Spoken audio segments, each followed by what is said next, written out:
Tepat saat Chen Qingyuan hendak menggunakan jimat itu, langit tiba-tiba runtuh, seolah-olah ada kekuatan runtuh yang tak berujung, menyapu setiap inci lautan bintang ini.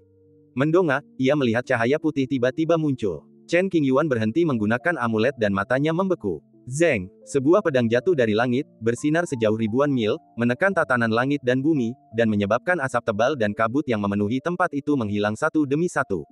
Seorang pria dengan lengan kiri patah muncul tak lama kemudian, menginjak pedang panjang yang menjulang di langit berbintang. Ia mengenakan jubah hitam tipis, matanya dingin, dan hawa dingin menusuk jiwanya. Ada beberapa bekas luka di wajahnya, dan rambut panjangnya dipenuhi bulu putih seperti asap. Ia memancarkan kekuatan yang mendominasi, menjungkir balikkan lautan batas ini, dan membuat banyak orang kuat gemetar ketakutan. Siapakah orang yang tiba-tiba muncul ini? Baik itu para iblis maupun orang-orang kuat dari negara kekaisaran, mereka semua berhenti bertarung saat ini dan semua mata tertuju padanya. Berdiri di tengah medan perang adalah pedang hitam dengan pola khusus terukir pada bilahnya, yang seharusnya mewakili makna kekuatan tertentu. Mungkinkah itu tuan yang menjaga penanda batas? Di satu sisi, Liu Nansheng menatap tajam ke arah pria berlengan satu yang tiba-tiba muncul, matanya berkilat terkejut, dan emosi yang berbeda melonjak dalam hatinya. Dia benar-benar muncul. Sang guru yang berada jauh di alam Kunlun sedang mengamati perubahan King Zong dari jarak yang tak terhitung jumlahnya. Ketika ia melihat sosok pria berlengan satu itu, ia sedikit terkejut dan sedikit tak percaya.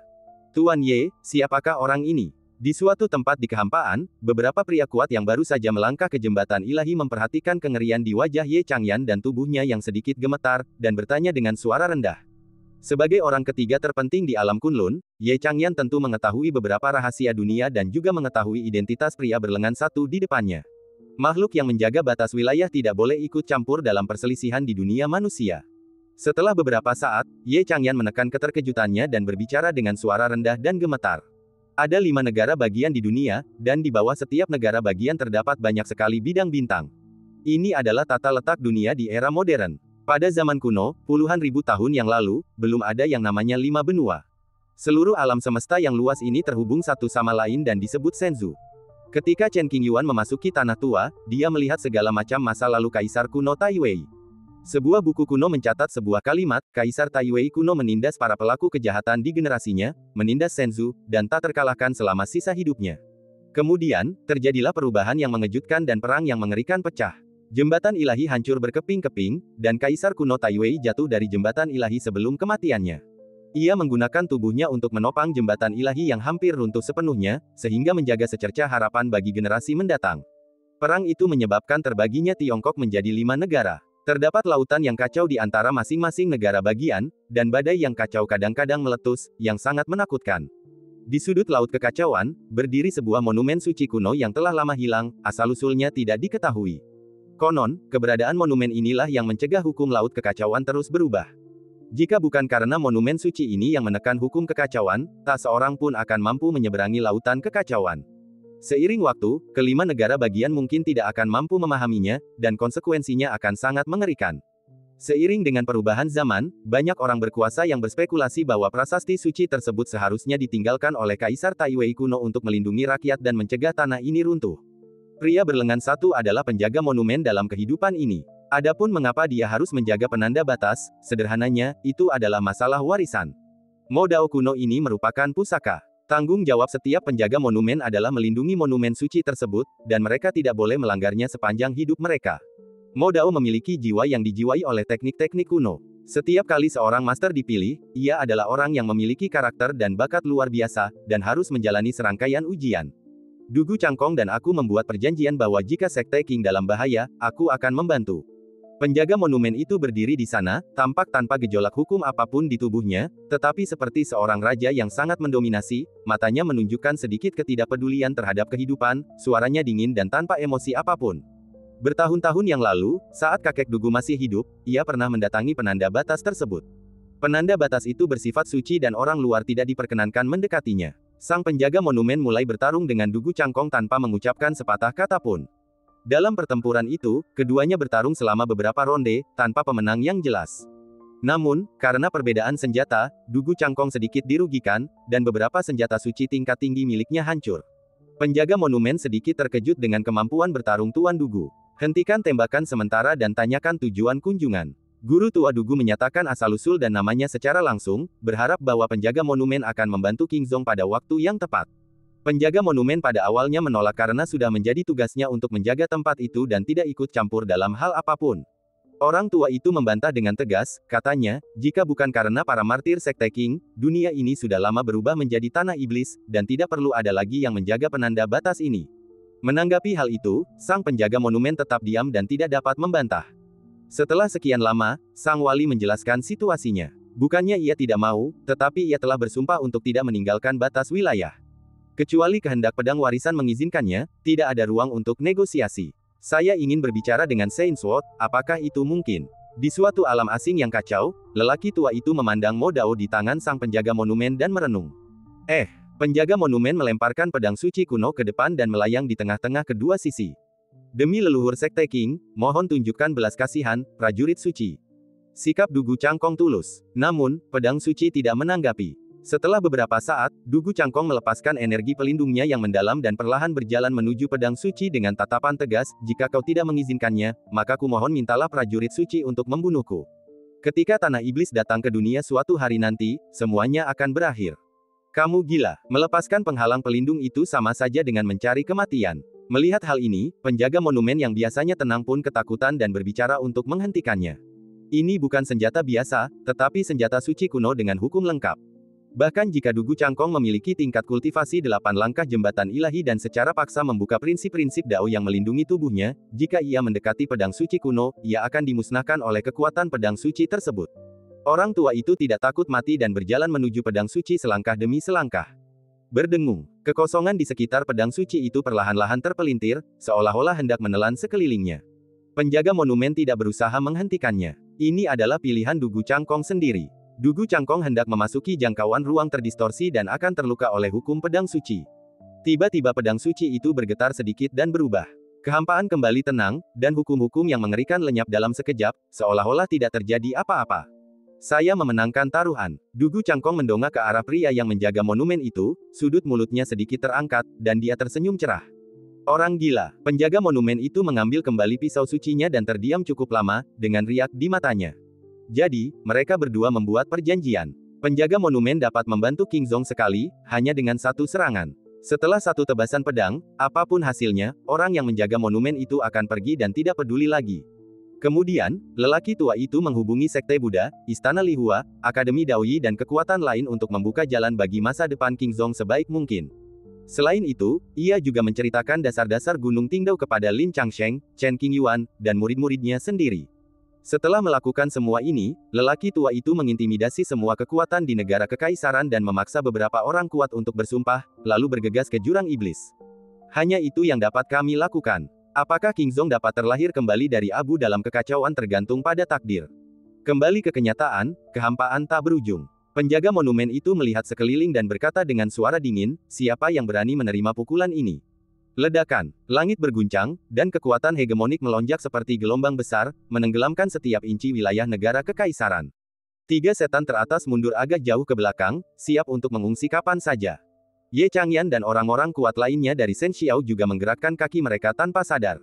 Mereka diselimuti hawa dingin yang tak terjelaskan, dan wajah mereka dipenuhi keringat dingin yang pekat.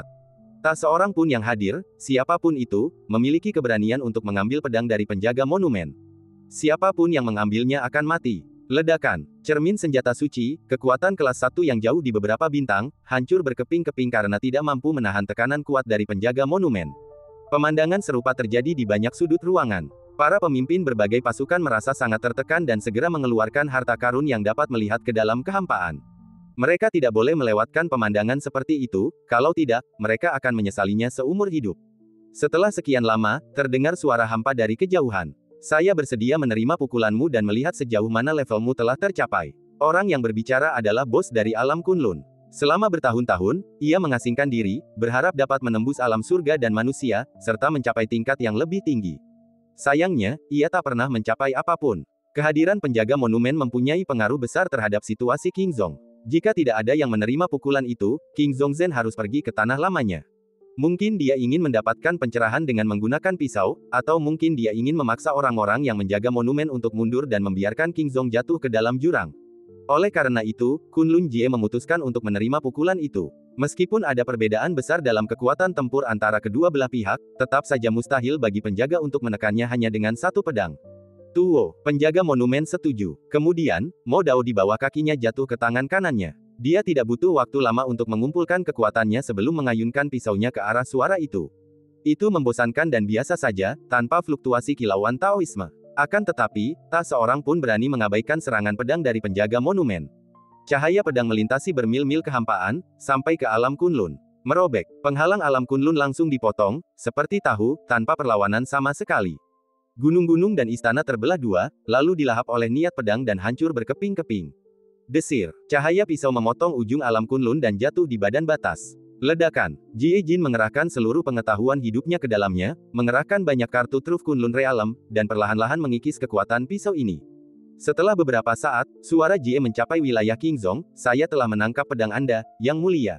Suaranya samar-samar, seolah-olah tidak terjadi apa-apa. Mata tajam sang penjaga monumen selalu memandang ke kejauhan. Perjanjian satu pedang telah berakhir, dia tidak akan menyerang lagi. Sebelum pergi, sang penjaga menatap Chen Qingyuan yang sedang memegang tripod hitam, dan mengingat sosoknya dalam hati. Ia memiliki firasat kuat bahwa suatu hari nanti, mereka pasti akan bertemu lagi. Wow, saat berikutnya, penjaga monumen menghilang. Butuh waktu lama setelah penjaga monumen itu pergi, semua orang merasakan rasa penindasan yang mengerikan itu berangsur-angsur menghilang.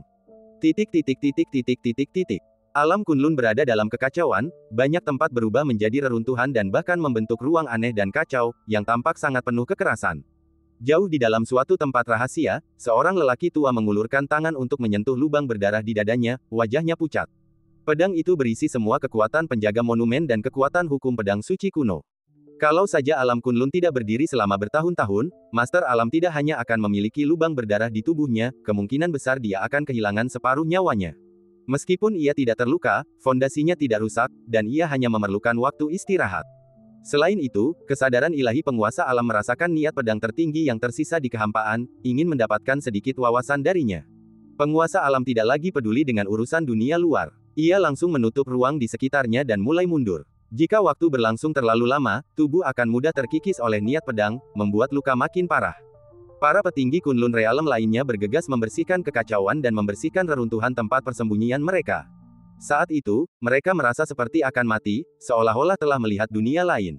Ketakutan dari lubuk jiwa mereka melahap setiap inci tubuh mereka. Keinginan terbesar untuk mati, perasaan itu terlalu menakutkan, mereka tidak ingin mengalaminya lagi dalam hidup mereka. Pedang tertinggi yang dia serang ditujukan kepada Realm Master, dan yang lainnya hanya mampu menahan kekuatan pedang itu selama beberapa detik dan menjadi ketakutan. Pemandangan berubah dan memperlihatkan langit berbintang yang luas. Para pendeta itu tertegun cukup lama, dan kesadaran mereka berusaha keluar dari keterkejutan dan kembali ke kenyataan. Apakah kita masih menghentikannya? Orang-orang kuat itu sedikit takut dan tidak tahu harus berbuat apa. Bos sendiri yang menerima pukulan dari pria yang memegang monumen itu, menyelesaikan masalah kita. Jika kita menyerah sekarang, itu seperti memberi Sekte Qing kesempatan untuk bangkit kembali. Ye Changyan menggertakkan giginya, bertekad untuk berjuang sampai akhir dan tidak mundur. Kalau begitu, bertarung. Bagaimanapun, penjaga monumen tidak bisa campur tangan lagi, jadi tidak ada yang perlu ditakutkan.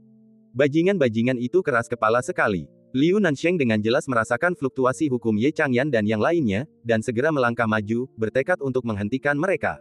Adapun masalah lainnya, ia akan menyerahkannya kepada biksu tua dan yang lainnya. Ledakan. Dengan suara ledakan luar angkasa, babak baru perang akan datang lagi. Ketiga setan itu semula ingin melarikan diri, tetapi penjaga monumen hanya bergerak satu kali saja, sehingga mereka tidak perlu khawatir. Sekali lagi, ia menggunakan senjata ajaib kuno, Taiyan Jiuxuan Banner. Kabut hitam datang lagi dan dengan cepat menutupi ruangan. Sayang sekali donatur tidak mau membantu kita lagi. Biksu tua itu melirik ke arah penjaga prasasti itu pergi dan mendesah dalam hati. Kemudian, ia segera mengerahkan seluruh kekuatan Budanya dan mulai menghadapi ketiga iblis itu. Namun, kekuatan prajurit iblis kuno itu terlalu aneh, dan biksu tua itu tidak dapat menemukan cara untuk mematahkannya dalam waktu singkat. Xiao Junchou sekali lagi terjebak oleh hukum tentara iblis dan sangat khawatir tentang keselamatan Chen Qingyuan. Semakin cemas Anda, semakin banyak kesalahan yang akan Anda buat. Chen Qingyuan perlahan mendekati tanah tua itu. Jalan di depannya tertutup kabut ajaib, dan ia tak bisa melihat tangannya di depan. Kekuatan kuali hitam itu terkuras dengan cepat. Jika penundaan berlanjut, kuali itu mungkin tidak akan bisa mencapai tanah tua. Pada akhirnya, aku tetap harus menggunakan alat pelindung milik gadis berbaju merah. Kehadiran penjaga monumen itu bukannya sia-sia. Setidaknya ia berhasil mengintimidasi penguasa alam Kunlun, sehingga ia tak mampu menekan King Zong. Kecuali jika penguasa alam Kunlun ingin terluka di fondasinya oleh niat pedang, ia hanya bisa mundur untuk memulihkan diri. Berdengung, sebuah jimat giok dengan tanda khusus muncul di telapak tangan kiri Chen Qingyuan. Dengan munculnya jimat giok, tombak perak di liontin giok yang dibawanya mulai bergetar pelan, dan menjadi sedikit gelisah. Serangan pedang dari penjaga monumen memaksa penguasa alam Kunlun tidak berani bertarung lagi. Sekarang, selama Ye Changyan dan para iblis serta yang lainnya ditangani, relokasi King Zong dapat diselesaikan. Taiyan Jiuxuan Banner, senjata suci kuno klan iblis, memiliki kekuatan misterius dan tak terduga. Kekuatan mengerikan ini membuat kepala biara Buddha dan Xiao Junchou, yang berada di puncak ilmu pedang, gelisah. Mereka tidak mampu menembus kabut sihir, dan semua sihir Tao mereka tidak efektif. Mungkin butuh waktu bagi biksu tua dan yang lainnya untuk mengetahui penyebab kabut ajaib dan menemukan cara untuk memecahkannya. Namun, Chen Qingyuan tidak bisa menunggu lebih lama lagi, dan begitu pula King Zong. Chen Qingyuan mengaktifkan jimat giok di tangannya dengan metode khusus. Matanya merah padam, dan seluruh tubuhnya dipenuhi pola Tao dari tripod hitam. Tak seorang pun tahu betapa sakitnya ia. Dengan kultivasinya di tahap ilahi, sangat sulit baginya untuk melawan musuh dalam pertempuran di puncak dunia ini. Kegigihannya ini membuat banyak pendeta takjub dan merasa rendah diri terhadapnya. Dang, jimat giok itu meledak, berubah menjadi titik-titik cahaya bintang kecil yang melayang di depan Chen Qingyuan. Segera setelah itu, tombak perak di dalam liontin gioknya pun muncul dengan sendirinya. Tombak perak memasuki istana, menggemparkan dunia. Ledakan dentuman, langit berbintang yang luas menggulung miliaran aliran cahaya. Di ujung alam semesta, sebuah retakan tampak muncul, dan kehendak surga mengalir keluar darinya, merobek kekosongan yang tak terhitung jumlahnya dan turun ke bidang bintang ini, melihat ke bawah dari atas, memeriksa dunia di bawah. Gemuruh guntur itu bagaikan auman puluhan ribu naga raksasa. Suaranya begitu keras hingga mengguncang 9 langit dan 10 bumi. Cermin-cermin berharga milik berbagai kekuatan yang menyaksikan pertempuran itu tak mampu menahan tekanan dan meledak. Gunung-gunung peri dan tanah-tanah berharga hancur dan berubah menjadi bubuk. Tatanan lautan bintang di sini bergejolak dan tidak stabil. Ribuan bintang memancarkan fluktuasi hukum kuno, dan bintang-bintang bersinar terang, menerangi setiap sudut bidang bintang. Setiap inci kehampaan seakan terendam dalam hukum-hukum yang tak diketahui. Banyak orang kuat yang terlibat dalam pertempuran besar tak kuasa menahan diri untuk berhenti dan melihat sekeliling. Rasa takut akan hal yang tak diketahui menyelimuti seluruh tubuh mereka, dan mereka gemetar tanpa sadar. Cahaya kecil dari jimat giok yang meledak menyatu dengan tombak perak, membuatnya bersinar dengan kecemerlangan yang belum pernah terjadi sebelumnya. Cahaya putih menyembur dari ujung tombak dan melesat ke atas. Dalam sekejap, pusaran cahaya putih muncul di atas, mengguncang langit, seolah-olah telah membuat lubang di alam semesta. Rasa sesak yang hebat menjalar ke semua orang yang hadir. Banyak kultivator yang jauh di bintang-bintang di sekitarnya memutih mata mereka dan jatuh pingsan ke tanah karena tekanan yang mengerikan ini. Para biksu Mahayana menyaksikan kejadian ini, tubuh mereka bergetar hebat, seakan-akan disambar petir, jiwa mereka gemetar, ketakutan di mata mereka tak terkira besarnya, dan wajah mereka yang pucat dipenuhi ketakutan dan keterkejutan yang tak dapat disembunyikan. Dia, Chen Qingyuan, yang terbungkus kabut ajaib, menatap tombak perak di depannya.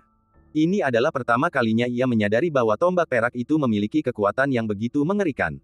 Apa yang terjadi? Apa yang terjadi? Para kultivator yang hadir sangat ketakutan. Melihat perubahan di lautan bintang dan merasakan aura pengetahuan yang mengerikan, mereka merasa sangat gelisah.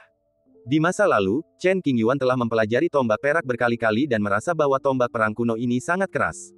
Tanda-tanda pada tombak itu tidak diragukan lagi menunjukkan bahwa perang yang sangat mengerikan telah terjadi di masa yang sangat lama.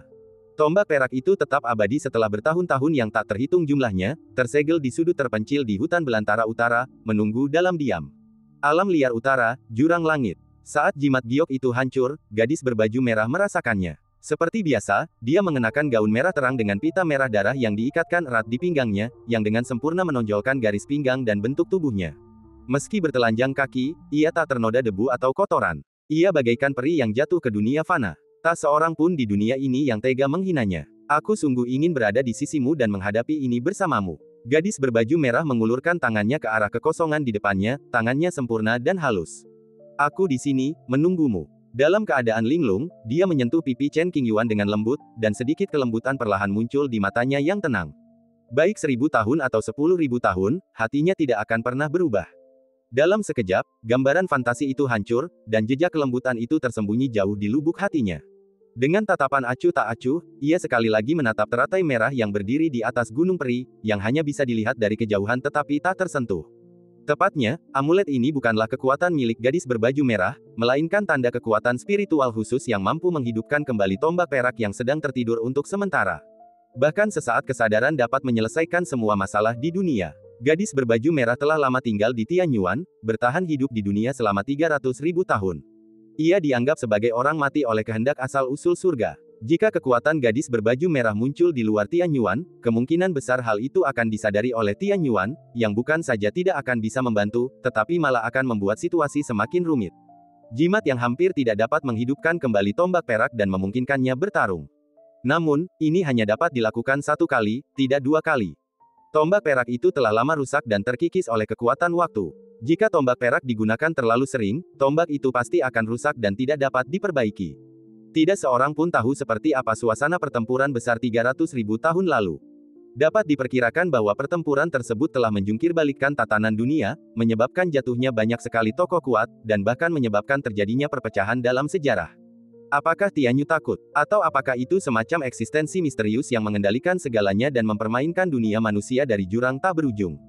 Di era ini, semua dendam lama akan terselesaikan, dan kegagalan masa lalu akan menjadi landasan kesuksesan. Jejak-jejak garis patahan dalam sejarah niscaya akan segera terungkap. Seperti apa dunia nanti? Mengetahui sesuatu membuat orang takut dan penasaran.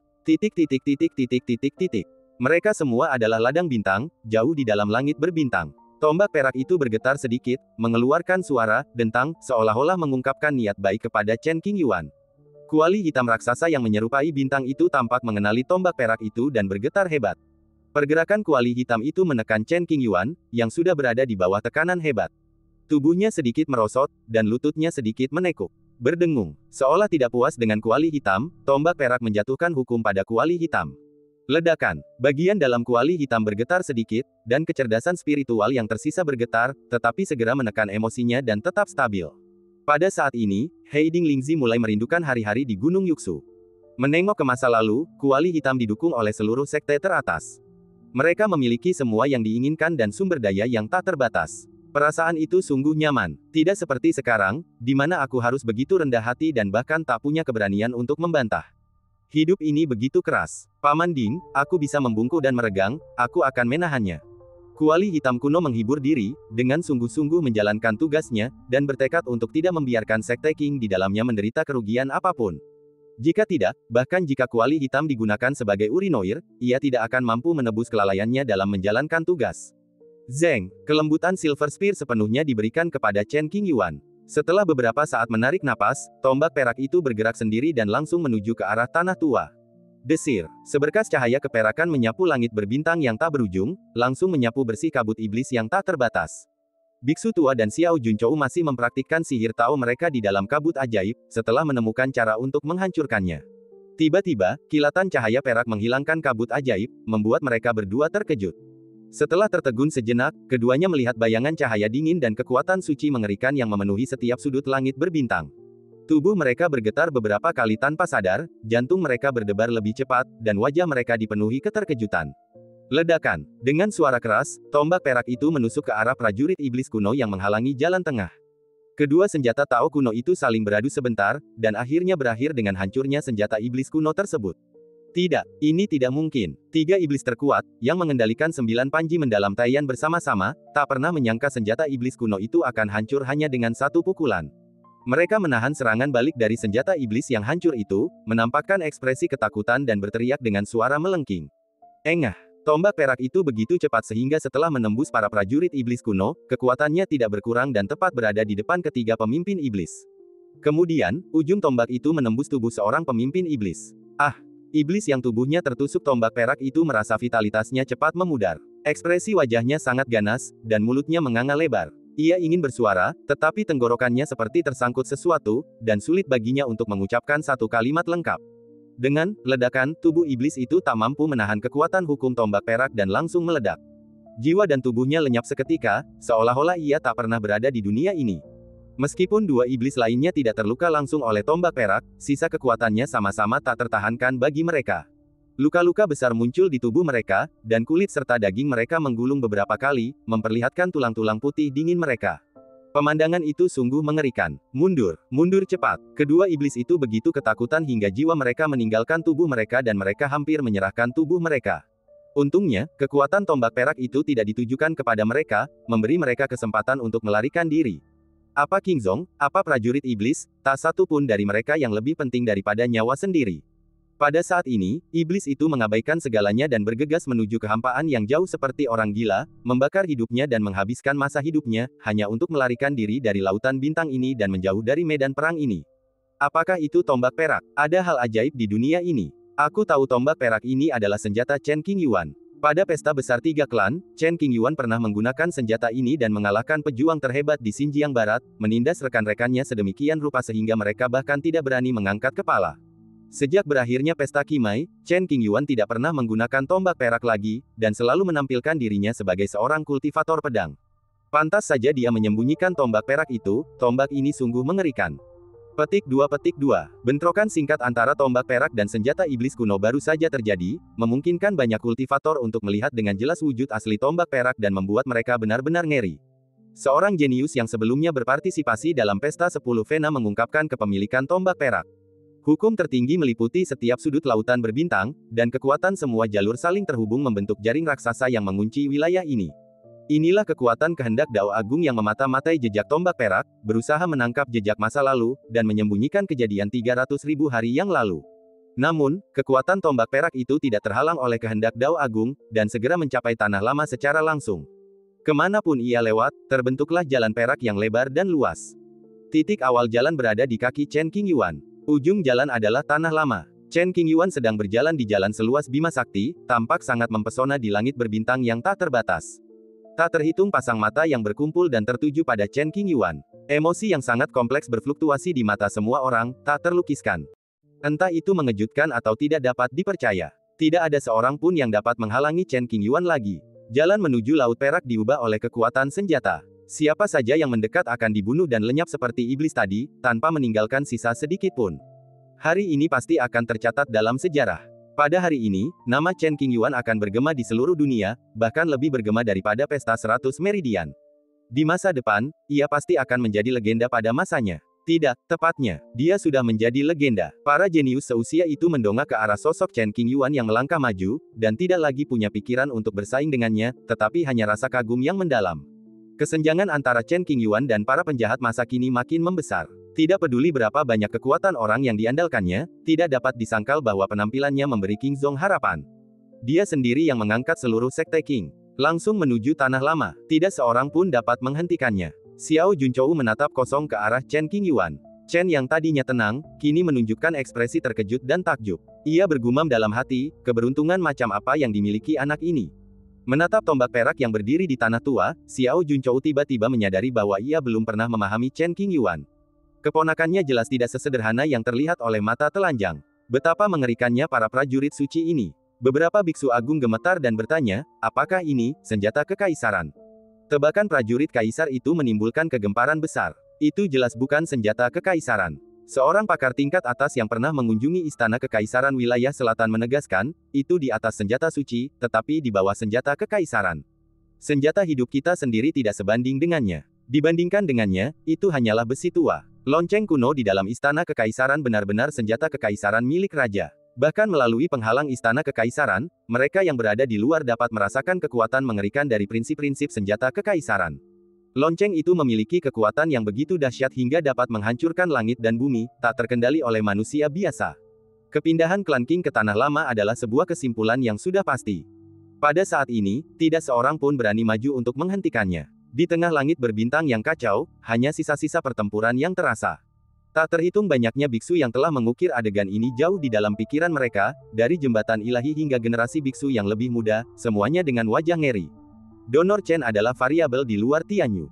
Jejak kejahatannya sendiri bahkan lebih mengerikan daripada King Zong. Biksu tua itu berani mempertaruhkan seluruh komunitas Buddha. Niatnya yang sebenarnya bukanlah King Zong, melainkan Chen Qingyuan. Begitu melihat Chen Qingyuan, biksu tua itu merasa ada yang tidak beres. Ia menghitung beberapa kali secara diam-diam, dan kemudian muncullah pemandangan yang kacau, seolah-olah ia telah menyentuh sesuatu yang terlarang. Ia segera menarik tangannya, melantunkan Amitabha tanpa henti.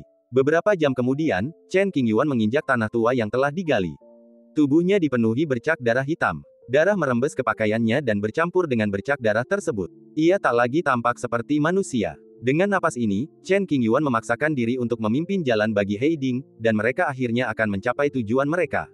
Ledakan. Tiba-tiba, pusaran hukum yang mengerikan bergulung di langit, dan guntur yang bertransformasi dari kehendak langit meledak dan membelah langit dan dunia. Kekuatan makhluk agung itu jatuh ke arah tombak perak.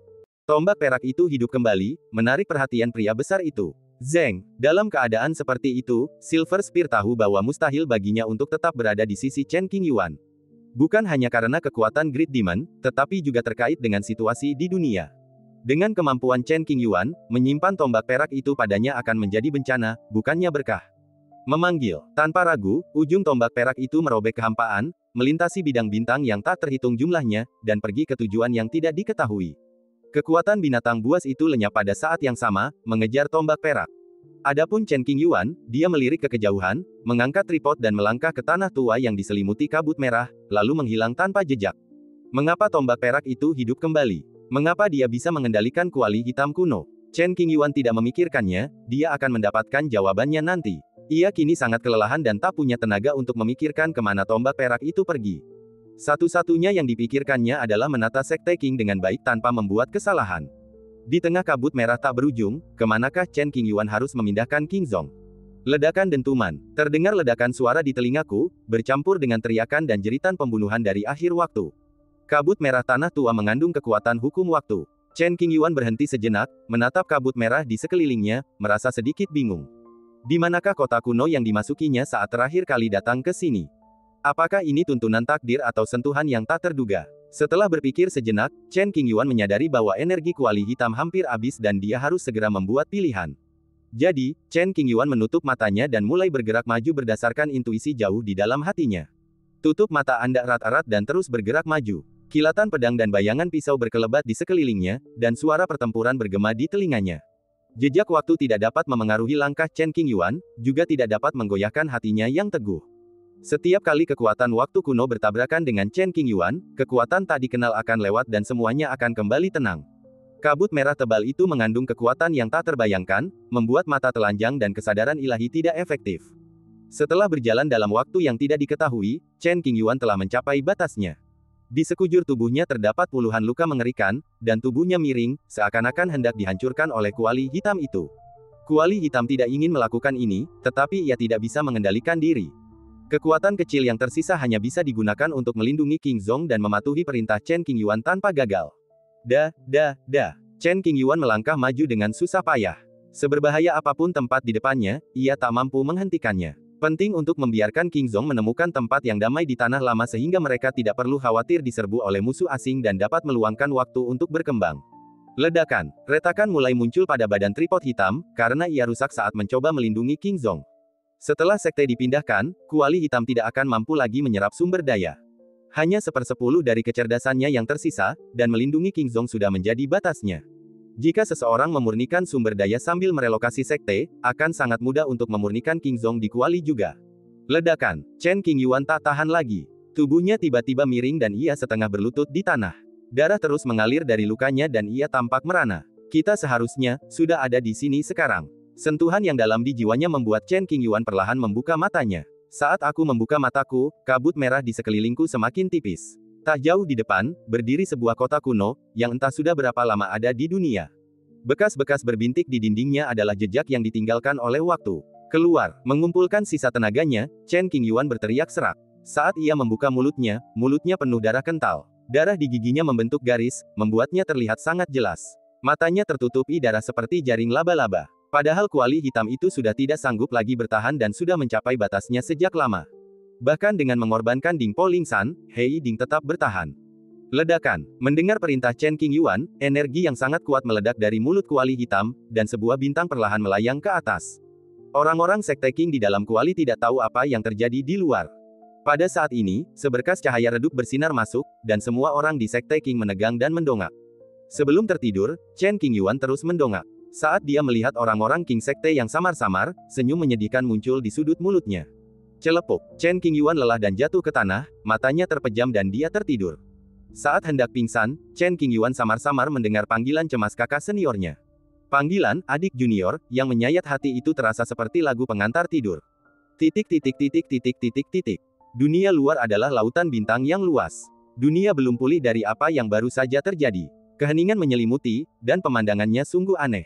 Iblis menghalangi jalan, dan penjaga monumen memotongnya dengan pisau. Ketika tombak perak memasuki dunia, dunia berubah drastis. Dia mengangkat tripod itu dengan satu tangan dan melakukannya dengan darah.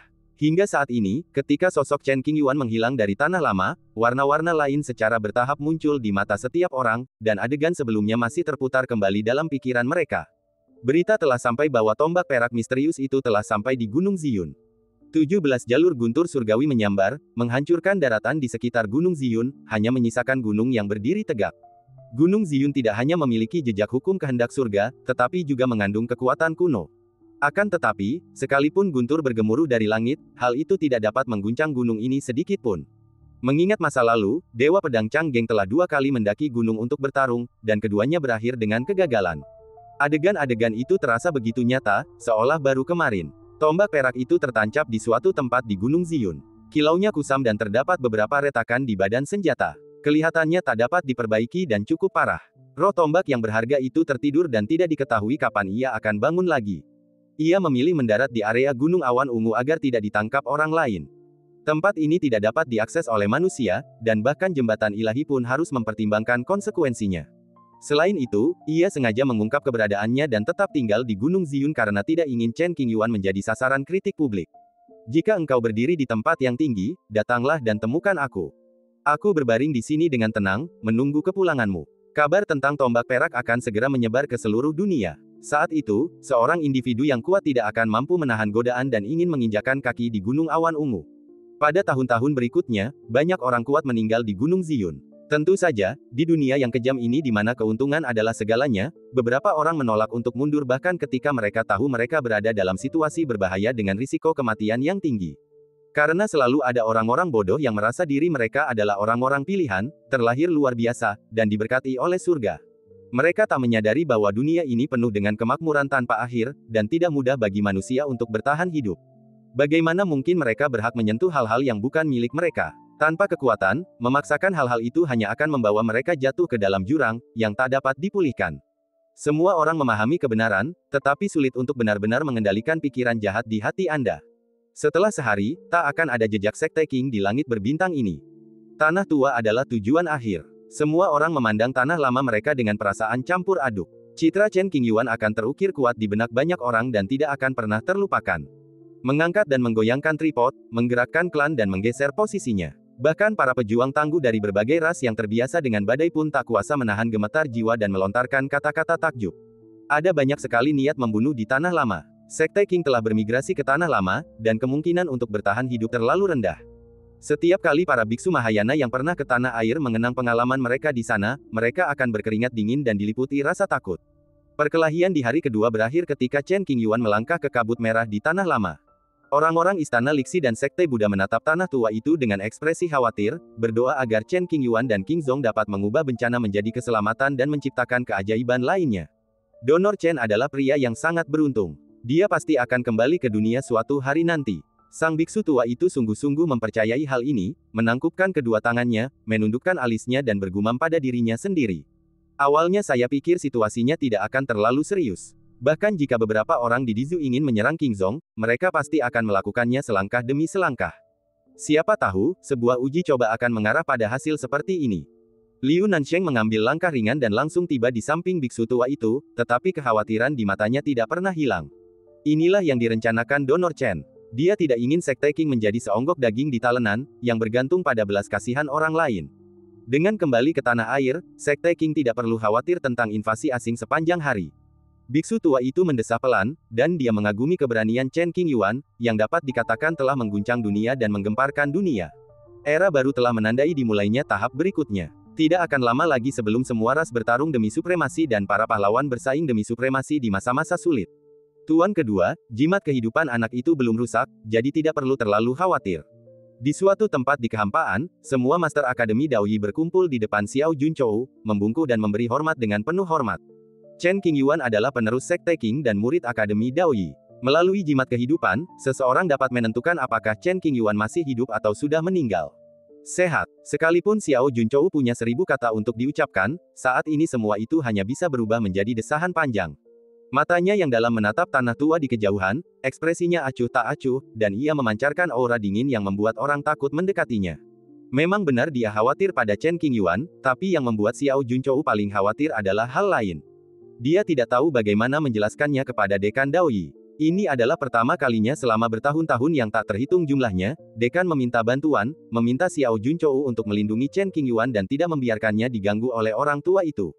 Xiao Junchou memang berusaha semampunya, tetapi kemampuannya terbatas. Kakak kedua, kembalilah. Seorang tetua inti yang agak tua melangkah maju dan membungkuk ke arah Xiao Junchou. Tidak, Xiao Junchou mengenal tetua ini, mereka adalah murid dari generasi yang sama. Ia mengalihkan pandangannya, menatap ke kejauhan, dan menggelengkan kepalanya pelan. Kalau saja kakak tertua tidak begitu mempesona saat itu, posisi dekan pasti sudah berada di tangan Xiao Junchou. Dekan itu begitu berkuasa, sehingga semua orang jenius di generasinya saat itu harus mengaguminya dan tidak punya hak untuk bersaing dengannya. Segera setelah itu, semua pasukan meninggalkan langit berbintang ini. Berita tentang relokasi Sekte Qing mulai menyebar ke seluruh dunia, menciptakan kehebohan. Beberapa kekuatan di negara kekaisaran berusaha menekan gerakan tersebut, tetapi tidak berhasil.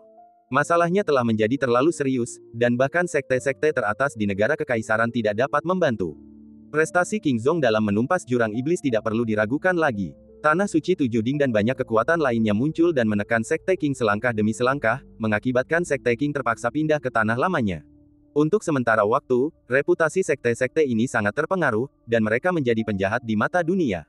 Meskipun dunia tidak mengingat kebaikan Sekte Qing, hal itu tidak menghentikan mereka untuk memanfaatkan sekte yang agung dan berkuasa itu. Lagi pula, begitulah kodrat manusia, mereka tidak tahan melihat orang lain berbuat baik dan suka bergosip tentang benar dan salah. Sejumlah kecil orang berdiskusi bahwa tanah suci tertinggi memang mampu menekan musuh dengan kekuatan. Jika tidak, jika semua orang di dunia mengutuk mereka, bisakah tanah suci benar-benar membunuh semua orang di dunia? Jika Anda melakukan ini, Anda harus mengakuinya. Untuk waktu yang lama, para pendeta dari berbagai pasukan harus menyembunyikan identitas mereka saat keluar, karena mereka tidak ingin ditunjuk-tunjuk kemanapun mereka pergi. Di masa lalu, berbagai sekte tidak bermaksud untuk menekan Sekte Qing sekaligus, tetapi mencari berbagai alasan untuk melakukannya secara perlahan, agar tidak memberi orang kesempatan untuk mengkritik mereka. Siapa sangka perubahan sebesar itu akan terjadi. Masih belum diketahui apakah Sekte Qing hancur atau tidak. Bagaimanapun, sekte-sekte besar memang sedang dalam masalah. Para kultivator tingkat tinggi sangat resah dan hanya bisa pasrah, membiarkan waktu berlalu begitu saja. Seiring berjalannya waktu, saya kira tidak banyak orang yang akan menyebutkannya. Apakah kamu sudah menemukan di mana King Zong berada? Selama 3 tahun berikutnya, banyak pasukan mengirim orang-orang kuat ke tanah lama untuk secara diam-diam menanyakan keberadaan King Zong. Tidak, sayangnya hasilnya sama saja, tidak ada yang diperoleh. Situasi di negeri lama terlalu rumit. Mencari Sekte Qing di dalamnya ibarat mencari jarum di tumpukan jerami untuk manusia biasa. 3 tahun telah berlalu sejak Sekte Qing pindah. 3 tahun berlalu seperti kilatan petir. Tanah tua, tertutup kabut merah. Sebuah kota kuno, dengan bintang yang ditutupi hukum khusus mengambang di dekatnya. Hanya ada satu sekte di atas bintang-bintang, dan itu adalah Sekte Qing. Di sebuah istana yang elegan, sang tabib hantu, seperti biasa, membersihkan meridian Chen Qingyuan dan meramu obat mujarab untuk menyembuhkan lukanya.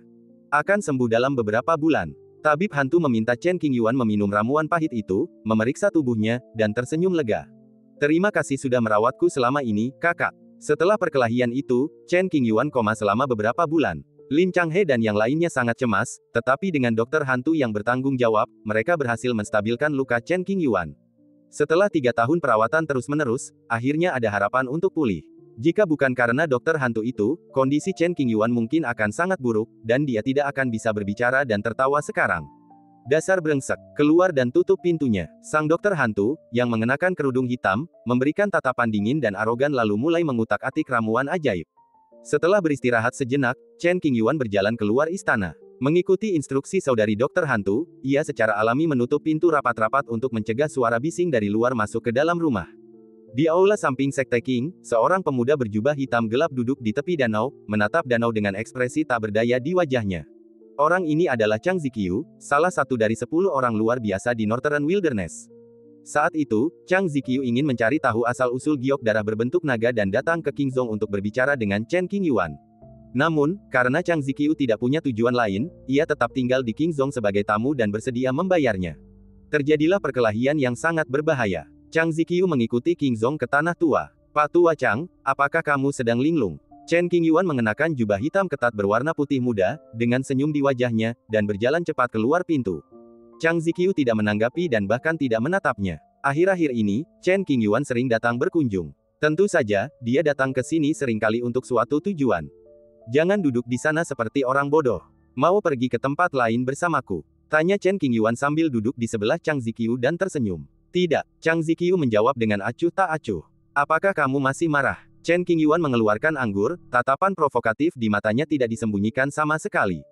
Beberapa kali terakhir Chen Qingyuan membawa Chang Ziqiu keluar, menggunakannya sebagai pekerja untuk mengajari murid-murid luar dan dalam sekte Qing cara berkultivasi. Kultivator seperti Chang Ziqiu sangat langka di dunia. Tidak, Chang Ziqiu tidak perlu marah tentang hal ini, dia hanya sedikit tertekan. Mengapa dia terjebak di tanah lama? Bagaimana dia bisa keluar di masa depan? Apakah saya benar-benar harus berkultivasi hingga ke alam Mahayana di Sekte Qing sebelum saya bisa pergi? Jika dia tidak memiliki kultivasi seorang kultivator Mahayana, dia mungkin akan ditelan oleh kabut merah segera setelah dia keluar dari Qingzhong, dan tidak akan memiliki kemampuan untuk melawan, apalagi kembali ke dunia besar. Sehat, hidupku sungguh menyedihkan. Jika saya tahu ini akan terjadi, saya seharusnya tidak tinggal sebagai tamu di Qingzhong.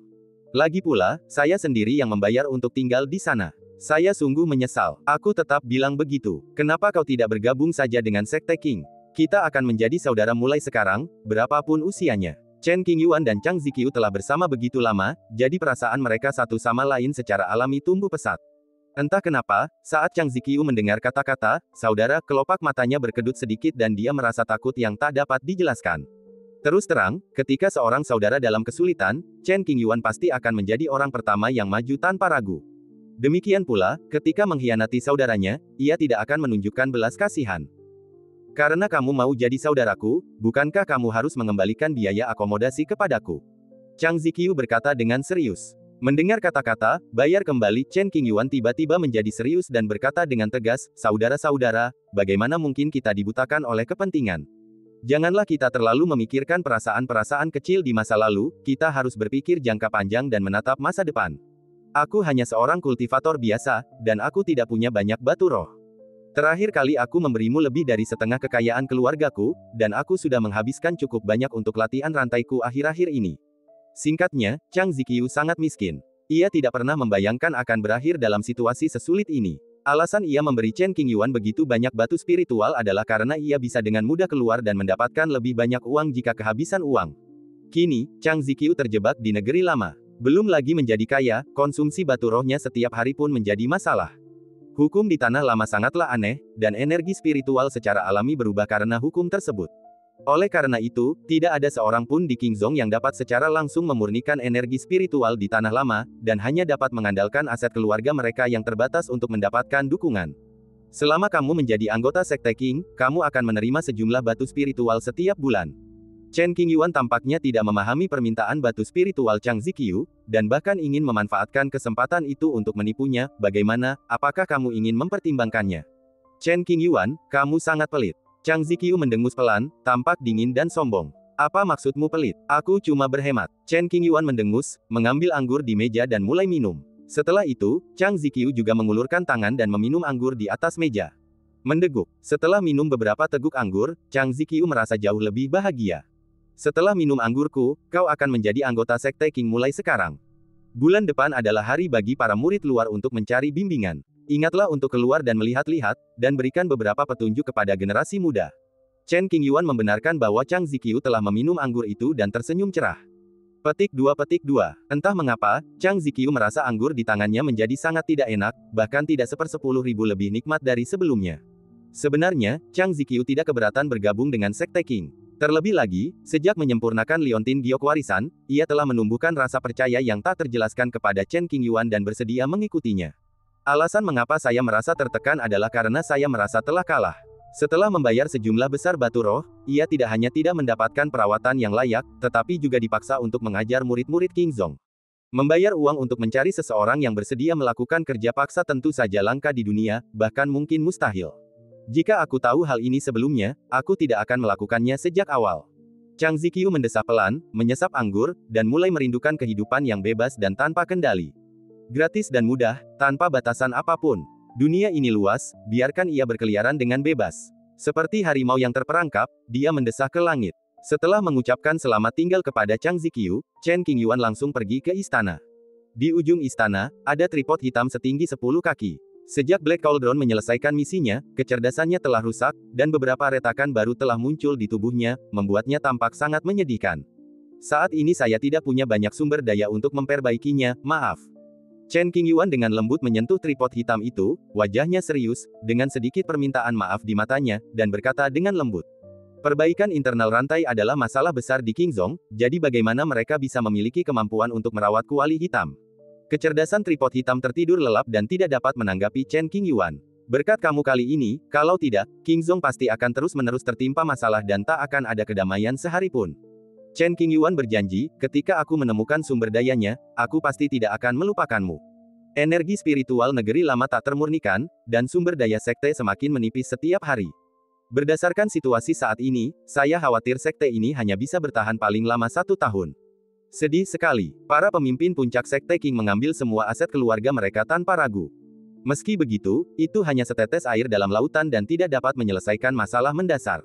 Karena energi spiritual tanah lama terkontaminasi oleh hukum yang rumit dan tidak dapat disempurnakan, istana dan perbaikan di sekte King hanya dapat mengandalkan batu spiritual, dan konsumsi hariannya merupakan angka astronomi.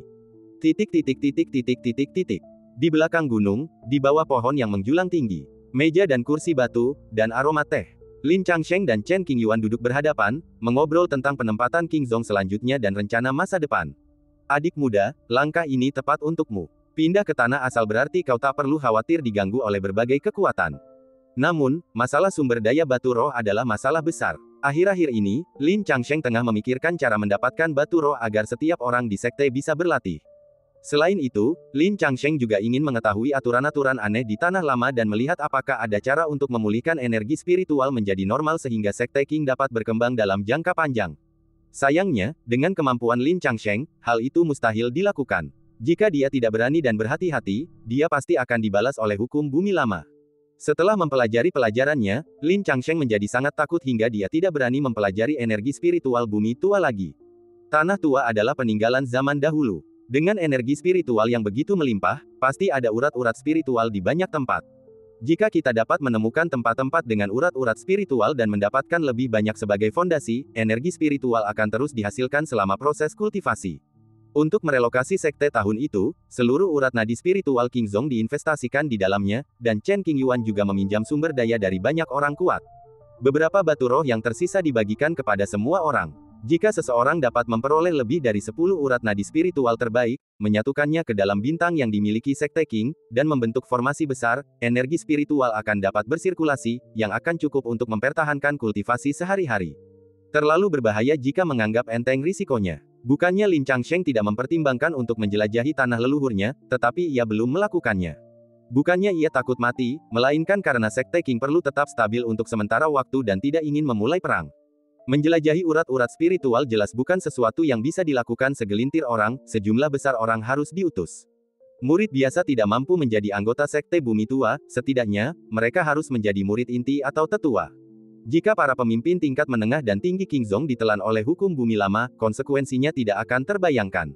Kekhawatiran inilah yang membuat Lin Changsheng takut turun dan terlihat khawatir. Kita tidak punya banyak waktu lagi. Ini satu-satunya cara. Chen Qingyuan memahami tekanan yang dihadapi Lin Changsheng sebagai pemimpin sebuah sekte. Jika ia melakukan kesalahan, ia akan menjadi pendosa sekte King dan tidak akan mampu menghadapi leluhurnya setelah kematiannya, karena ia merasa malu pada dirinya sendiri atas leluhurnya. Kalaupun kami ingin pergi, kami tidak bisa mengerahkan terlalu banyak orang. Kami tidak tahu apa-apa tentang tanah tua. Konon, banyak guru besar hampir meninggal di sana. Ketika Chen Qingyuan pertama kali mengusulkan untuk pindah ke tanah lama, Lin Changsheng mengangguk setuju meskipun dia tahu itu adalah pengalaman hidup atau mati. Kepercayaan antara saudara tidak diragukan lagi. Aku akan pergi. Chen Qingyuan datang hari ini untuk menjelaskan rencananya. Tidak, Lin Changsheng menolak tanpa ragu, ekspresinya serius dan diwarnai kekhawatiran. Saudaraku, aku pernah ke tanah tua sebelumnya, jadi aku sedikit memahami situasi di sini. Tidak salah membiarkanku pergi mencari sumber daya. Chen Qingyuan dan Lin Changsheng saling memandang dengan mata tenang dan lambat. Kau sudah begitu menderita demi sekte ini. Bagaimana mungkin kami membiarkanmu menanggung tekanan ini sendirian? Lin Changsheng masih menggelengkan kepalanya dan menolak untuk setuju. Saudaraku, aku melakukan ini bukan hanya untuk sekte, tetapi juga untuk diriku sendiri. Melihat kakak seniornya tidak mau mengangguk, Chen Qingyuan harus menjelaskan secara rinci. Apa maksudmu? Lin Changsheng sedikit mengernyit. Meskipun tanah tua berbahaya, ia juga penuh dengan peluang. Siapapun yang bisa lolos darinya hidup-hidup akan diuntungkan. Chen Qingyuan duduk tegak dan berkata dengan sungguh-sungguh, aku ingin menentang takdir. Berkultivasi sesuai aturan tidak akan pernah membawaku ke puncak.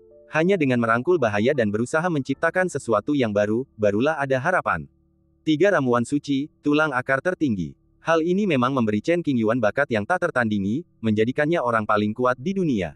Namun, bakatnya terlalu tinggi, dan kesulitan untuk meningkatkan kultivasinya juga meningkat secara signifikan. Hingga hari ini, monster seusianya telah mencapai alam fusi, sementara Chen Qingyuan masih berada di puncak alam roh. Bayangkan murid Buddha itu, yang sudah berada di tahap penggabungan saat pesta 100 meridian, dan sekarang mungkin hampir mencapai tahap penyeberangan kesengsaraan. Ada juga iblis alam Kunlun dengan 2 jiwa dalam satu tubuh, yang pernah bertarung imbang dengan Chen Qingyuan, lalu menghilang tanpa jejak, dan tidak ada yang tahu seperti apa rupanya sekarang. Rasa urgensi yang tak terlihat membuat Chen Qingyuan merasa tidak nyaman. Jika dia tidak menemukan cara untuk menerobos kemacetan itu, kesenjangan antara kultivasinya dan kultivasi rekan-rekannya akan menjadi semakin besar. Meskipun ia memiliki kekuatan tempur yang luar biasa, jika kesenjangan dalam kultivasinya menjadi terlalu besar, akan sulit untuk melawan lawan dengan level yang lebih tinggi. Kamu boleh berlatih dengan santai, tapi aku tidak akan membiarkanmu mengambil risiko. Lin Changsheng mengerti apa yang dimaksud Chen Qingyuan, tetapi dia masih memiliki beberapa kekhawatiran. Sangat mudah bagi kultivator Mahayana untuk binasa di Tanah Lama, apalagi Chen Qingyuan, seorang kultivator di tahap ilahi bawah. Sumber daya kita menipis, dan kita tidak punya waktu untuk menunggu. Daripada membiarkan orang lain menjelajah, kenapa tidak aku saja yang mencobanya? Setidaknya aku tahu sedikit tentang tanah leluhur ini. Kakak, jangan lupa, 3 tahun lalu aku membawa tripod sendirian, kan? Kalau aku tidak sepenuhnya yakin, aku tidak akan berani mengambil risiko seperti itu. Saudaraku, percayalah padaku, Chen Qingyuan berkata dengan serius. Anehnya, ketika Chen Qingyuan pertama kali memasuki Tanah Lama, dia tidak dilukai oleh hukum waktu kuno. Peristiwa tripod hitam dan tombak perak membuat Lin Changsheng sangat bingung. Barangkali, adik laki-laki saya terlahir luar biasa dan ditakdirkan untuk berbeda dari orang-orang biasa di dunia. Betapapun penasarannya dia, Lin Changsheng tidak pernah bertanya kepada Chen Qingyuan tentang rahasia tersebut dan hanya mempercayainya dalam diam. Apa sebenarnya rencanamu? Setiap kali dia melihat tatapan mata Chen Qingyuan yang penuh tekad, Lin Changsheng tidak dapat menolaknya. Saya tidak punya banyak pengalaman, jadi saya hanya bisa percaya pada Anda dan tidak menjadi batu sandungan dalam perjalanan Anda menuju kesuksesan. Dengan Qingzhong sebagai pusatnya, jelajahi lingkungan sekitar secara perlahan. Langkah pertama tentu saja menjelajahi lingkungan sekitar dan mencatat semua situasi. Langkah kedua, setelah mengisi kembali sumber daya, adalah membagikan peta yang telah direkam kepada semua orang di sekte dan memulai pelatihan. Setelah mengatakan ini, Chen Qingyuan tahu bahwa Lin Changsheng akhirnya setuju, jadi dia cepat-cepat mengungkapkan semua pikirannya. Dia berbicara banyak secara berurutan, dengan fokus pada bagaimana Qingzhong harus mengokohkan fondasinya, mengupayakan pengembangan, dan meningkatkan kekuatan para pengikutnya. Lagi pula, Chen Qingyuan tidak akan membuat keputusan secara membabi buta, itu semua demi Qingzhong. Langkah pertama adalah yang paling penting, yaitu membuat peta yang relatif rinci di tengah kabut merah yang luas, yang bukanlah tugas mudah. Tidak ada orang lain yang dapat melakukan tugas ini kecuali Chen Qingyuan. Karena hukum waktu di Tanah Lama tampaknya tidak berpengaruh pada Chen Qingyuan dan tidak akan membuatnya tersesat. Aku sudah membiarkanmu melakukan semua pekerjaan, jadi aku akan berbaring saja. Lin Changsheng memahami rencana Chen Qingyuan untuk Qingzhong. Ia mengatakannya seolah bercanda, tetapi sedikit rasa malu terpancar di matanya. Sebagai pemimpin sekte, Anda harus membiarkan Chen Qingyuan menanganinya. Sungguh memalukan. Aku hanya bertanggung jawab atas hal-hal yang berada dalam kemampuanku. Ada begitu banyak masalah sepele di sekte ini sehingga aku butuh kakak seniorku untuk bersusah payah menanganinya. Operasional sebuah sekte membutuhkan banyak hal selain sumber daya. Chen Qingyuan tidak ingin terlibat dalam urusan yang membosankan itu. Lebih baik berbaring dan menikmati waktu. Tanpamu, keluarga ini sudah lama hancur. Lin Changsheng tersenyum pahit, merasa sangat malu, tetapi bahkan lebih tertekan lagi terhadap Chen Qingyuan. Semenjak Chen Qingyuan menjadi bijaksana, dia bukan saja tidak pernah menimbulkan masalah apapun pada sekte tersebut, tetapi dia juga sering memberikan subsidi kepada sekte tersebut, yang menyebabkan sekte tersebut menjadi makmur. Profil rendah, profil rendah. Kedua saudara itu menyeruput teh sambil tertawa dan gembira, seolah-olah mereka telah melupakan semua kekhawatiran mereka dan menikmati waktu yang damai dan santai ini. Karena dia harus keluar, Chen Qingyuan tentu tidak bisa bertindak gegabah. Pertama, cedera harus disembuhkan tanpa meninggalkan bahaya tersembunyi. Pertama, cobalah berjalan di tengah kabut merah di sekitar Kingzong. Jika Anda menghadapi bahaya, Anda dapat mundur tepat waktu. Hanya dengan memastikan bahwa mereka tidak akan dirugikan oleh hukum waktu kabut merah, mereka dapat perlahan memperluas cakupan, mencari peluang sambil mengukir peta terperinci untuk membuka jalan aman bagi semua orang di Kingzong. Di dalam aula medis, dokter hantu itu mendengar tentang petualangan Chen Qingyuan yang akan datang. Sambil merawat luka-lukanya, ia menguliahinya dengan nada khawatir, "Luka-lukamu belum sembuh, dan kau akan membuat masalah lagi. Kak, aku tidak punya pilihan lain. Apa kita akan tinggal di sini saja dan menunggu kematian?" Tanpa energi spiritual dan batu spiritual, para praktisi akan seperti manusia biasa tanpa makanan, dan akan segera mati kelelahan. Jika dia benar-benar hanya ingin berbaring dan menikmati hidup, Chen Qingyuan akan lebih malas daripada orang lain. Saya tidak punya pilihan selain berjuang keras. Aduh, dokter hantu tahu ini, tetapi ia tak ingin melihat Chen Qingyuan kelelahan. Ia menghela napas dan melembutkan nadanya, "Apapun yang terjadi, kau harus mengutamakan nyawamu sendiri." "Saya mengerti, saudari." Chen Qingyuan dan Ghost Doctor memiliki hubungan yang sangat baik dan memperlakukan satu sama lain seperti kakak dan adik. Kingzong menerimamu, artinya mereka menerima harta karun yang besar. Setelah perawatan selesai, sang tabib hantu mulai mengutak-atik tanaman herbal, bersiap untuk menyempurnakan beberapa ramuan penyembuhan dan ramuan spiritual, dan meminta Chen Qingyuan untuk membawanya. Tidaklah berlebihan. Chen Qingyuan menganggap Kingzong sebagai rumahnya sendiri dan bertekad untuk melindunginya dengan baik. "Bertemu denganmu adalah keberuntungan terbesar dalam hidupku." Tiba-tiba, dokter hantu itu meletakkan ramuan di tangannya, menatap Chen Qingyuan yang tidak jauh darinya, dan berkata dengan sangat serius. "Saya juga sangat beruntung telah menemukan saudara perempuan yang lembut hati." Chen Qingyuan tertegun sejenak, matanya jernih dan senyumnya cemerlang. "Apakah lembut?" Dokter hantu itu tidak berkata apa-apa lagi dan terus bekerja. Mungkin kelembutan yang telah ia kumpulkan pada paruh pertama hidupnya dimaksudkan untuk diserahkan kepada Chen Qingyuan. Di mata orang luar, dokter hantu sangat acuh tak acuh dan menjauhkan orang asing. Bahkan Lin Changsheng pun diperlakukan sama. Dalam beberapa bulan berikutnya, Chen Qingyuan berkonsentrasi pada pemulihan cederanya. Tabib hantu itu memasukkan pil yang telah dimurnikan ke tangan Chen Qingyuan dan berpesan agar ia berhati-hati. Jika ia menemukan sesuatu yang di luar kemampuannya, ia tidak boleh keras kepala dan kembali lagi nanti. Chen Qingyuan mengatakan kepada saudari dokter hantu itu untuk tidak khawatir, dan setelah mengucapkan selamat tinggal, dia langsung pergi ke gerbang Kingzong. Banyak orang datang ke sini dan mengetahui situasinya. Semua orang menatap Chen Qingyuan dengan ekspresi rumit, tidak tahu harus berkata apa. "Aku akan pergi bersamamu." Tepat saat Chen Qingyuan hendak pergi, Wu Junyan, berpakaian putih, perlahan datang dari belakang kerumunan.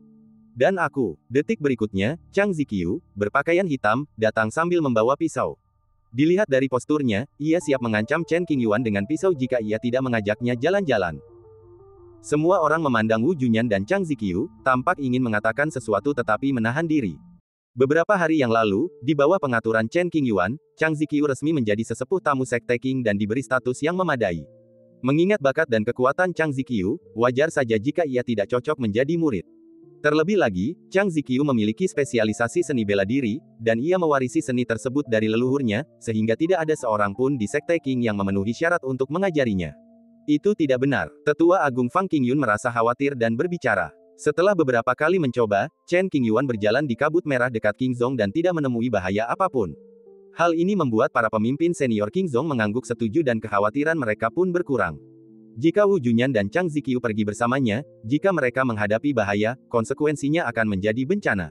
Terlalu membosankan jika terus-terusan berada di dalam rumah. Chang Ziqiu tidak ingin tinggal di Kingzong dan hanya ingin jalan-jalan. Ia sangat penasaran dengan tanah kuno yang dikabarkan itu. Untuk mengembangkan diri, seseorang harus melawan arus. Sekte Qing telah menghadapi krisis berkali-kali, dan Wu Junyan tak pernah mampu melindunginya. Meskipun pendiam dan pendiam, ia sangat terluka di dalam hatinya, menyesali kelemahan dan ketidakmampuannya untuk membantu. Datang ke tanah lama, meski penuh bahaya, juga disertai dengan keberuntungan yang tak diketahui. Wu Junyan tidak takut mati, ia hanya ingin menjadi lebih kuat dan tidak ingin menjadi tidak berdaya seperti sebelumnya. Biarkan saja mereka. Banyak tetua ingin mencegah mereka, mengatakan itu terlalu berbahaya dan perlu kehati-hatian. Namun, Lin Changhe menyela mereka dan berkata dengan wajah serius. Orang-orang seperti Wu Junyan merupakan pelaku kejahatan nomor satu di dunia dan tidak seharusnya dikurung dalam kurungan. Ini adalah keputusan yang mereka buat, dan sekte tersebut tidak seharusnya menghentikan mereka. Dengan demikian, di bawah tatapan semua orang, Chen Qingyuan dan dua orang lainnya secara bertahap ditelan oleh kabut merah dan menghilang. Kabut merah itu begitu tebal sehingga mustahil untuk melihat apa yang terjadi di sekitar. Chang Ziqiu dan Wu Junyan mengikuti Chen Qingyuan dari dekat, yakin tidak akan ada kesalahan. Saudara Chen, tolong jangan salah sangka. Chang Ziqiu memegang erat rambut panjangnya dan berbisik, hidup kami ada di tanganmu, jadi jangan gegabah. Jangan khawatir, aku tahu apa yang sedang terjadi. Saat Chen Qingyuan berjalan menuju ke arah di mana energi spiritual menjadi semakin padat, ia mencatat kondisi sekitar dan mengukirnya menjadi peta. Setelah lingkungan sekitar Qingzhong dijernihkan, para pengikut sekte dapat keluar untuk mendapatkan pengalaman dan menghindari jebakan. Sulit untuk berhasil jika Anda berlatih di rumah tanpa mengalami kesulitan. Meskipun kabut merah mengaburkan pandangannya, Chen Qingyuan mampu mencatat beberapa lokasi khusus. Misalnya, jika ada gunung di sini, ia akan menuliskan ketinggian dan penampakannya secara jelas, lalu menggunakan gunung ini sebagai koordinat untuk menunjukkan arah yang harus ditempuh untuk mencapai Qingzhong, dan seterusnya. Peta tersebut juga menunjukkan tempat mana saja yang memiliki hukum kuno dan tidak dapat disentuh. Jejak-jejak tahun lalu menyembunyikan niat membunuh yang tak terbayangkan, dan seseorang bahkan mungkin menemukan sisa-sisa keinginan makhluk-makhluk tingkat tinggi dari sejuta tahun lalu, yang sangat mengerikan. Mengapa kamu bisa berjalan bebas di tanah lama? Wu Junyan selalu diam. Ketika ia menyadari bahwa Chen Qingyuan ternyata bisa menghindari banyak tempat berbahaya, ia pun tak kuasa menahan diri untuk bertanya.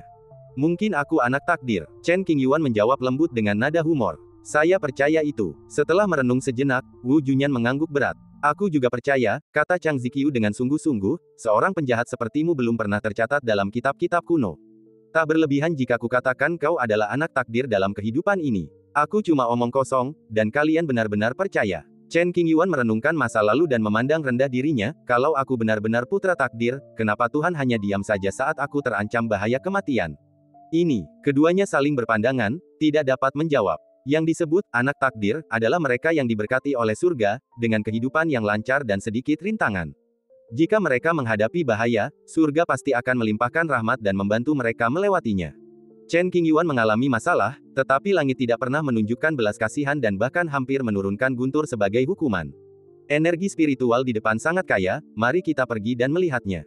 Setelah beberapa jam, Chen Qingyuan jelas menyadari perubahan energi spiritual. Tatapannya berubah dan ia sedikit mempercepat langkahnya. Saat ini, yang paling kurang dari Qingzhong bukanlah harta langka dan ramuan ajaib, tetapi batu roh paling dasar. Jika aku bisa mendapatkan beberapa urat spiritual, itu akan sepadan dengan usaha yang dikeluarkan.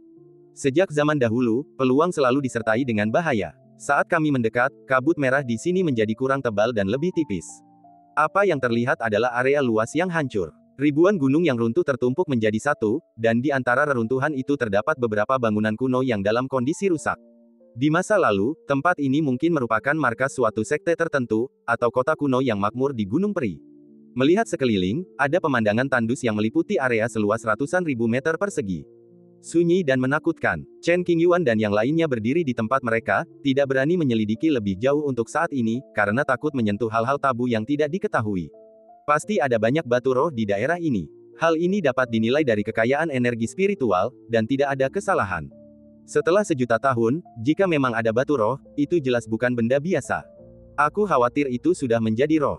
Jika batu roh dari zaman dahulu masih ada sampai hari ini tanpa membusuk, batu itu pasti telah mengembangkan kecerdasan dan akan lebih berharga daripada urat roh terbaik di dunia manusia. Menurut pendapatmu, apa yang harus kita lakukan? Chang Ziqiu memandang Chen Qingyuan dan menganggapnya sebagai tulang punggungnya. Chen Qingyuan menatap reruntuhan di depan.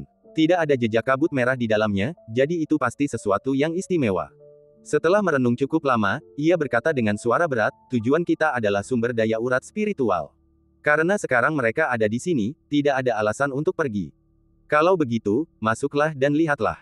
Kalau kau benar-benar mendapat masalah, anggap saja dirimu sial. Dengan kata-kata Chen Qingyuan, Chang Ziqiu berencana untuk mengambil langkah pertama. Tunggu, Chen Qingyuan meletakkan tangannya di bahu Chang Ziqiu, wajahnya serius, aku akan pergi. Tanpa menunggu jawaban Chang Ziqiu, Chen Qingyuan melesat pergi. Jika ada bahaya di reruntuhan, Chen Qingyuan kemungkinan besar akan dapat lolos dari bahaya dengan aman karena situasi khusus bahwa ia tidak ditelan oleh hukum bumi lama. Hati-hati, Chang Ziqiu tidak pamer dan menyampaikan pesannya. Wu Junyan berdiri di sana, mengerutkan bibirnya, menatap, dan merasakan beban berat di hatinya. Reruntuhan kuno meninggalkan banyak jejak masa lalu. Tak lama kemudian, Chen Qingyuan berdiri di luar lubang runtuh yang dalam, dikelilingi oleh puing-puing bangunan dan batu-batu besar. Diameter lubang yang dalam itu sekitar 1 kilometer. Melihat ke bawah, tak terlihat ujungnya, gelap gulita. Ledakan. Chen Qingyuan mengambil batu di sampingnya dan menghancurkannya menjadi bubuk dengan remasan ringan. Kekuatan waktu telah membuat batu yang dulunya keras menjadi sangat rapuh. Chen Qingyuan sama sekali tidak menggunakan energi spiritual. Kekuatan kecil yang ia gunakan barusan mungkin bahkan tidak bisa membunuh seekor semut pun.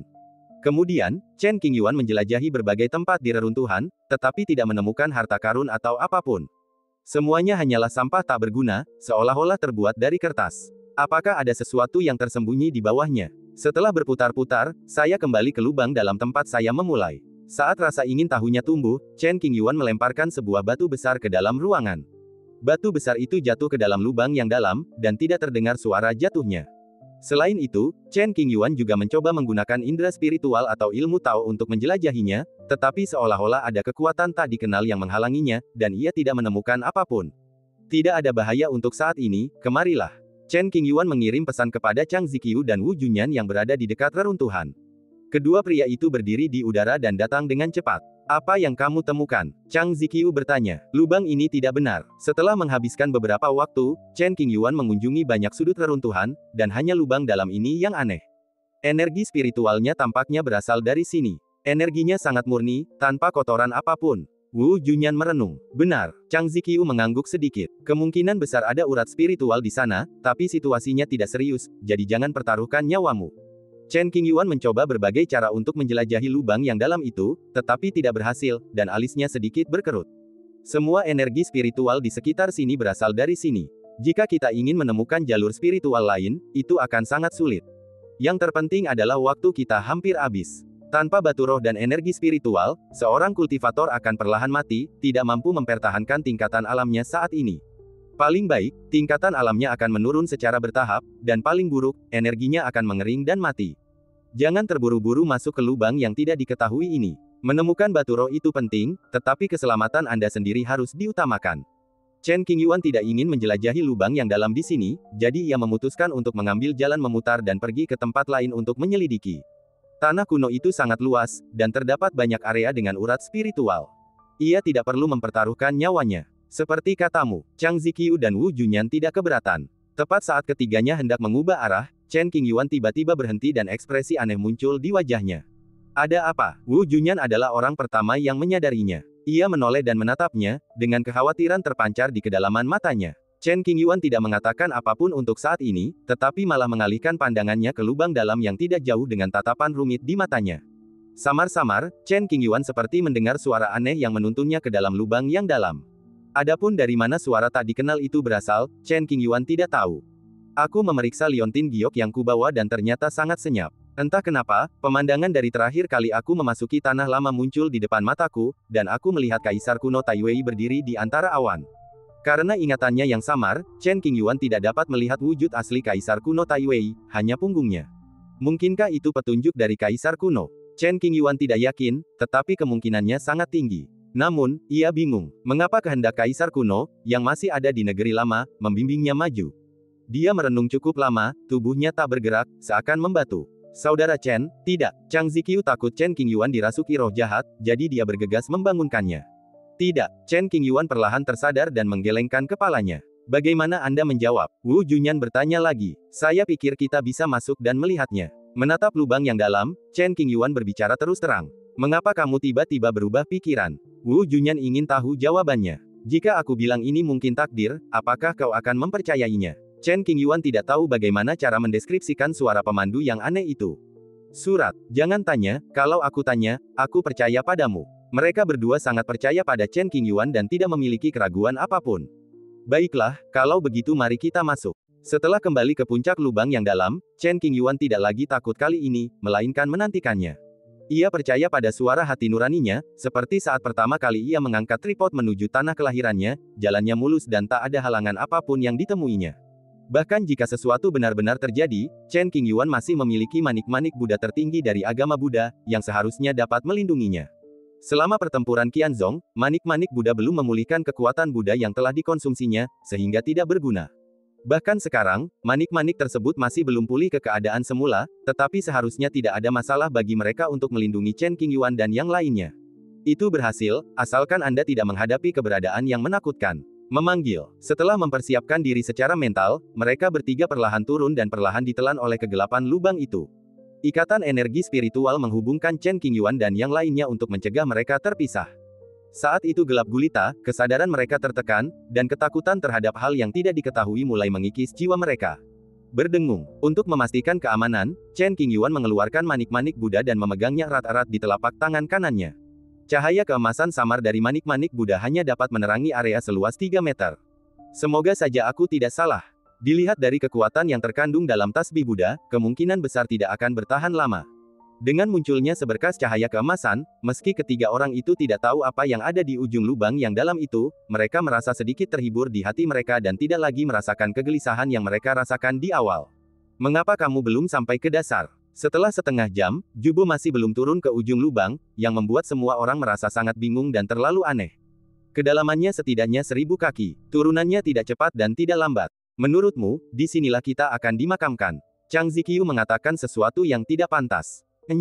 Chen Qingyuan mengumpat, alangkah malangnya nasibnya. Ada cahaya putih di sana. Tiba-tiba, Wu Junyan mengeluarkan suara yang penuh gejolak emosi, dan kelopak matanya bergetar. Benarkah? Chen Qingyuan dan Chang Ziqiu segera menundukkan kepala dan memang melihat cahaya putih redup. Dalam kegelapan tak berujung ini, bahkan cahaya lilin pun tampak sangat terang. Saat ketiga orang itu turun, cahaya putih menjadi semakin terang, dan konsentrasi energi spiritual meningkat pesat. Gemerincing. 1/4 jam kemudian, mereka bertiga akhirnya menginjakan kaki di tanah yang kokoh dan tiba di ujung lubang yang dalam. Semua orang tercengang melihat pemandangan di hadapan mereka. Batu roh bermutu tinggi ada di mana-mana, diperkirakan jumlahnya tidak kurang dari 10 urat roh. Ada juga banyak batu dengan energi spiritual yang terkuras di sekitarnya. Diperkirakan waktunya terlalu lama dan batu-batu spiritual yang lahir semuanya telah membusuk.